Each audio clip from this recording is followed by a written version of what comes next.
அச்சாரம் டிவி நேயர்களுக்கு வணக்கம்.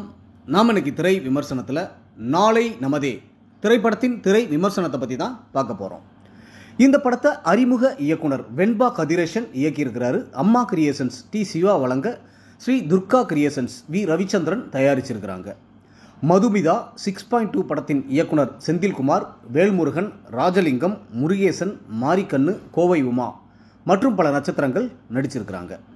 இந்த படத்தோட கதை என்னன்னு பார்த்தீங்கன்னா, சிவகங்கை மாவட்டத்தில் உள்ள கிராமம் ஒன்றில் தொடர்ந்து பஞ்சாயத்து தலைவராக மேல் ஜாதியினர் இருந்து வருகின்றனர். அதனால் பஞ்சாயத்து தொகுதி பட்டியல் சாதியினருக்கானதாக அறிவிக்கப்படுகின்றது. இதை அடுத்து தலைவர் பதவிக்கு பட்டியல் சாதியினர் ஒருவர் போட்டியிட அதை ஏற்றுக்கொள்ளாத மேல் சாதியினர் தலைவர் பதவிக்கு போட்டியிடும் நபர் உள்ளிட்ட பலரை கொலை செய்ததோடு ஊரில் பெரிய கலவரத்தை தூண்டிவிடுகிறார்கள். இதனால் அந்த தொகுதி மீண்டும் பொது தொகுதியாக அறிவிக்கப்படுகின்றது.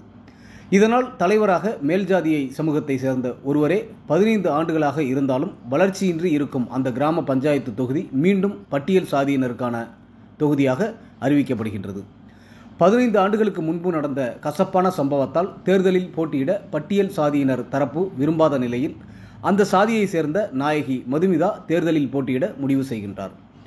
அவருக்கும் வழக்கம்போல் பலவிதமான மிரட்டல்கள் வர அனைத்தையும் கடந்து தேர்தலில் நிச்சயம் போட்டியிட்டே தீர்வேன் என்பதில் உறுதியாக இருக்கும் மதுமிதா எத்தகைய சவால்களையும் சோதனைகளையும் எதிர்கொள்கின்றார்.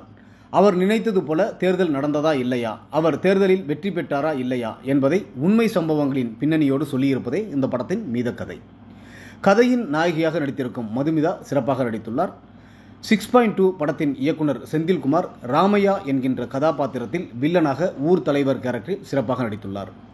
ஒச்சாயி படத்தின் கதாநாயகனாக நடித்த ராஜலிங்கம் ஊர் பஞ்சாயத்து தலைவர் பதவிக்கு வர வேண்டும் என்று நினைக்கும் கேரக்டரில் மற்றொரு வில்லனாக சிறப்பாக நடித்துள்ளார்.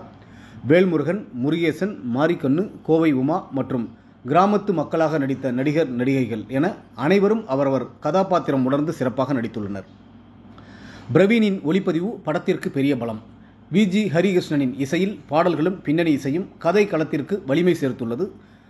இட ஒதுக்கீடு மூலம் சமூகத்தில் பின்தங்கிய மக்களுக்கு அரசியலில் பங்கேற்கவும் தங்கள் உரிமைகளை நிலைநாட்டவும் வாய்ப்பு கிடைத்தாலும் அந்த வாய்ப்பை மேல் சாதியினர் தட்டி பறித்து விடுகிறார்கள் என்பதை எல்லோரும் ரசிக்கும்படி ஒரு நல்ல படைப்பாக கொடுத்துள்ள இயக்குனர் வெண்பா கதிரேசனுக்கு பாராட்டுக்கள். ஒட்டுமொத்த படக்குழுவினருக்கும் அச்சாரம் டிவி சார்பாக வாழ்த்துக்கள்.